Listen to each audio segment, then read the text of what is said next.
মালদায় আরজিকর মেডিকেল পড়ুয়ার রহস্য মৃত্যু, আরজিকর মেডিকেলের ফাইনাল ইয়ারের ছাত্রীর রহস্য মৃত্যু এবং যেখানে মৃতার পরিবার প্রেমিকের বিরুদ্ধে খুনের অভিযোগ সামনে আনছে। কি ঘটেছে আরো বিস্তারিত আমরা জানবো। আমার সঙ্গে রয়েছেন এই মুহূর্তে রাজস্বী দত্তগুপ্ত।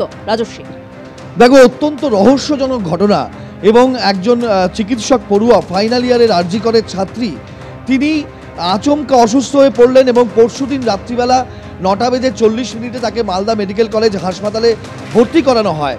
তার শারীরিক পরিস্থিতি এতটাই খারাপ হয় যে গতকাল তাকে কলকাতার জন্য রেফার করা হয় মালদা থেকে, কিন্তু কলকাতা নিয়ে যাওয়ার পথেই তার মৃত্যু হয় এবং তার পরিবার খুনের অভিযোগ করেছে ইংরেজবাজার থানায়। খুনের অভিযোগ, যিনি অভিযুক্ত তিনিও একজন চিকিৎসক পড়ুয়া, মালদা মেডিকেল কলেজের চিকিৎসক পড়ুয়া, এবং এই অনিন্দিতা সোরেন যিনি মারা গিয়েছেন ডাক্তারি পড়ুয়া, তার সঙ্গে দীর্ঘদিনের একটা সম্পর্ক ছিল এই উজ্জ্বল সোরেন নামে অভিযুক্ত চিকিৎসক পড়ুয়ার। কিন্তু কিভাবে মৃত্যু, এইটা এখনো পর্যন্ত রহস্যাবৃত। পরিবারের তরফে দাবি করা হয়েছে, অভিযোগ করা হয়েছে যে ওষুধ জাতীয় কিছু খাইয়ে অনিন্দিতাকে খুন করেছে উজ্জ্বল।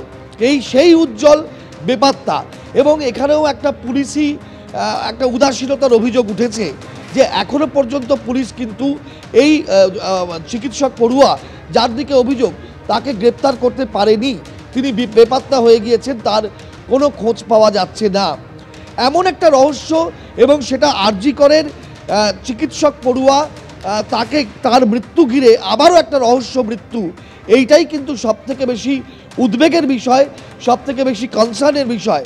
সেই জন্যই কিন্তু এই ঘটনাটা একটা বড়ভাবে সামনে উঠে এসেছে এবং যতক্ষণ পর্যন্ত না এর একটা কিনারা হচ্ছে বা সদুত্তর পাওয়া যাচ্ছে ততক্ষণ পর্যন্ত কিন্তু এটা অবশ্যই একটা চাঞ্চল্য সৃষ্টি করেছে। এবং যেটা মৃতার বাবা মা বলছেন খুনের অভিযোগ, সেটা কিন্তু অত্যন্ত গুরুতর। কারণ আমরা জানি সেই আরজিকর যেখানে একজন চিকিৎসক পড়ুয়া নৃশংসভাবে খুন হয়েছিলেন, ধর্ষিতা হয়েছিলেন তার নিজের চিকিৎসালয়, তার নিজের এডুকেশনাল ইনস্টিটিউশনে। তো সেই রকম আরেকটা ঘটনা, সেটা আবার একজন চিকিৎসক ছাত্রী যিনি আরজিকরের স্টুডেন্ট, তার রহস্য মৃত্যু হলো এবং খুনের অভিযোগ উঠছে। সেই জায়গা থেকেই কিন্তু আবারও এই বিষয়টা বড় হয়ে সামনে উঠে আসছে। যাদবপুর বিশ্ববিদ্যালয় ছাত্রের মৃত্যুর ঘটনায় যে ময়নাতদন্তের রিপোর্ট সামনে এসেছে তাতে প্রাথমিকভাবে পুলিশ যেটা দাবি করছে যে জলে ডুবেই মৃত্যু হয়েছে ছাত্রী অনামিকা মণ্ডলের, এবং বিশ্ববিদ্যালয় কর্তৃপক্ষের ভূমিকা নিয়ে প্রশ্ন তুলে দিচ্ছে মৃতার পরিবার। এবং তারা এটাও বলছেন যে ক্যাম্পাসে সিসি ক্যামেরা থাকলে মৃত্যুর কারণ বোঝা যেত। আক্ষেপ প্রকাশ করেছে মৃতার বাবা মা। এই নিয়ে আরো কথা বলবো। সরাসরি যাদবপুর বিশ্ববিদ্যালয় থেকে আমাদের প্রতিনিধি সুকান্ত মুখোপাধ্যায় এই মুহূর্তে রয়েছেন। সুকান্ত, যেরকম জানা যাচ্ছে কিছুক্ষণ আগে পুলিশ গিয়েছিল যাদবপুর বিশ্ববিদ্যালয়ে। একেবারে দেখো, গতকালকে কলকাতা পুলিশের ডিটেকটিভ ডিপার্টমেন্টের সায়েন্টিফিক উইং তারা নমুনা সংগ্রহ করেছিলেন এবং আজকে ফের আরও একবার কিন্তু যাদবপুর থানার তরফে যারা তদন্তকারী অফিসার তারা এই মুহূর্তে ঘটনার যে স্থল, যা কলকাতা পুলিশের তরফে পুরোপুরি ট্যাগ দেওয়া হয়েছিল পুরোপুরি ক্রাইম সিন বলে, যেখানে অন্য কারোর প্রবেশ নিষিদ্ধ রয়েছে, সেখানে তারা গিয়েছেন এবং সেখানে তারা গোটা জায়গাটি কিন্তু পরিমাপ করে দেখছেন, খতিয়ে দেখছেন। যাদবপুর থানার যারা তদন্তকারী অফিসার রয়েছেন তারা এই মুহূর্তে সেখানে রয়েছেন। আমরা কিছুক্ষণ আগে দেখছিলাম যে ম্যাগনিফাইং গ্লাস দিয়ে, এছাড়া মোবাইলের টর্চ লাইট দিয়ে তারা কিছু খোঁজার চেষ্টা করছেন বা কিছু পরীক্ষা করার চেষ্টা করছেন। এবং ঠিক গতকালকে এখানে ডিটেকটিভ ডিপার্টমেন্টের যারা সায়েন্টিফিক উইংয়ের 3 জন আধিকারিক তারা এখানে আসেন এবং প্রথম যে দুটি কালো গেট তুমি দেখতে পাচ্ছ এখান থেকে ইউনিয়ন রোডের ঠিক পশ্চিম দিকের অংশে রয়েছে, সেখানে প্রথম যে গেট শৌচালয় সেখানে তারা নমুনা সংগ্রহ করেছিলেন এবং এখনো পর্যন্ত পুলিশ সূত্রে যেটা জানা যাচ্ছে যে সেই প্রথম যে শৌচালয়, অর্থাৎ দ্বিতীয়টা বন্ধ ছিল, প্রথম যে শৌচালয়ের যে গেট রয়েছে এখানেই ব্যবহার সম্ভবত করেছিলেন মৃত্যুর আগে এবং সেইখান থেকেই সম্ভবত কোনোভাবে বাইরে বেরিয়ে তিনি পড়ে যান। কিন্তু এখনো পর্যন্ত ঠিক কীভাবে মৃত্যু হয়েছিল এই পড়ুয়ার সেটা এখনো পর্যন্ত স্পষ্ট এই কারণে নয়। এই যে সরু গলি তুমি দেখতে পাচ্ছ যা এখন পুলিশের তরফে পুরোপুরি ঘিরে রাখা হয়েছে, এটি কিন্তু সিসিটিভির একেবারে যে কোনো পরিধির বাইরে। ফলত ঠিক কী ঘটেছিল মৃত্যুর আগে সেটা নিয়ে একটা প্রশ্ন যেমন রয়েছে, আজকে সেই প্রশ্ন কিন্তু তুলেছেন মৃতার পরিবারের তরফে এবং তারা স্পষ্টত জানাচ্ছেন যে ইউনিভার্সিটির যে ভূমিকা, সেই ভূমিকা নিয়ে তার কারণ হচ্ছে এই যে এখানে যদি সিসিটিভি থাকতো এই এরিয়াতে, তাহলে কিন্তু সেক্ষেত্রে মৃত্যুর আগে ঠিক কী ঘটেছিল এই অনামিকা মণ্ডলের সাথে সেটা কিন্তু অনেকটা স্পষ্ট হতে পারত। দেখা যাচ্ছে যাদবপুর থানার তরফে এই গাড়িতে করে তদন্তকারী অফিসাররা এসেছিলেন এবং তারা কিন্তু ফিরে যাচ্ছেন এবং আজকে বেশ কয়েকজনকেও থানাতে ডেকে জিজ্ঞাসাবাদও করা হয়, তাদের বয়ানও নেওয়া হয়, যারা কিনা অনামিকা মণ্ডলকে শেষবারের জন্য দেখেছিলেন বা তাকে পুকুরে পড়ে যাওয়ার পরে যারা তখন তাকে দেখেছিলেন বা উদ্ধার করেছিলেন তাদের বয়ানও কিন্তু ইতিমধ্যে নেওয়া হয়েছে। ফলত এখন এবং এটাও জানি রাখি যে এখনো পর্যন্ত ঘটনার পরে 2 দিন কেটে গেলেও ফরেন্সিক এক্সপার্ট যারা তারা কিন্তু এখনো পর্যন্ত ঘটনাস্থলে তারা আসেনি বা তারা এখনো পর্যন্ত কোনো নমুনাও কিন্তু সংগ্রহ করেননি। কিছুক্ষণ আগে আমরা যেটা দেখলাম যে পুলিশের তরফে এখানে আসলেন এবং তারা সমস্ত কিছু খতিয়ে দেখলেন। ফলত বোঝার যেটা চেষ্টা হচ্ছে যে মিসিং লিঙ্কগুলো রয়েছে, যে ঘটনার মৃত্যুর কারণ এখনো পর্যন্ত স্পষ্ট হলো, মৃত্যুর আগে পর্যন্ত সেই এরিয়াতে অর্থাৎ এই গলির মধ্যে আর কারা কারা ছিলেন, কেউ তাকে পড়ে যেতে দেখেছিলেন কিনা, এই বিষয়গুলো কিন্তু আপাতত মিসিং লিঙ্ক জোড়ার চেষ্টা করছে তদন্তকারীরা।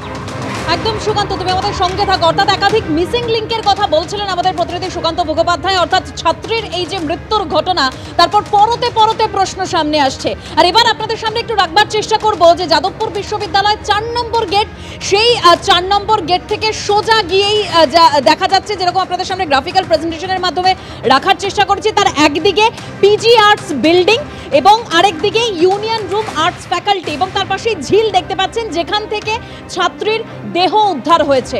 যাদবপুরে পড়ুয়ার রহস্য মৃত্যু, একদম সেটা বোঝানোর চেষ্টা করছি। যাদবপুর বিশ্ববিদ্যালয়ের যে 4 নম্বর গেট, তার থেকে সোজা গিয়ে বাঁদিকেই পিজি আর্টস বিল্ডিং, ডান দিকেই ইউনিয়ন রুম আর্টস ফ্যাকাল্টি এবং মাঝখানে ঝিল।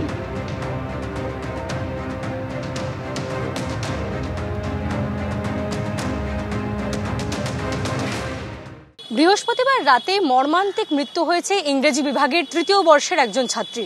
আর তারপর থেকেই যাদবপুর বিশ্ববিদ্যালয়ে ক্যাম্পাসের ছবিটা বদলে গিয়েছে।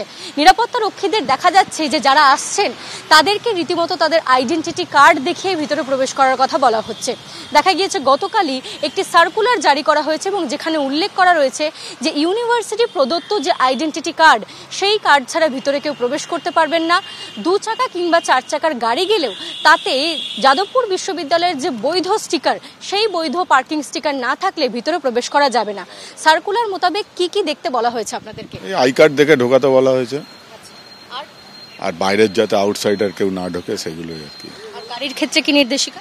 গাড়ির ক্ষেত্রে যেরকম আউটসাইডার গাড়ি, আমাদের ইউনিভার্সিটির গাড়ি যারা এখানে থাকে, ভেতরে যে প্রফেসররা স্টাফরা থাকে তাদের জন্য ইউনিভার্সিটি কার পার্কিং আছে, আর বাইরের গাড়ি হলে এন্ট্রি করে ঢুকতে হয়।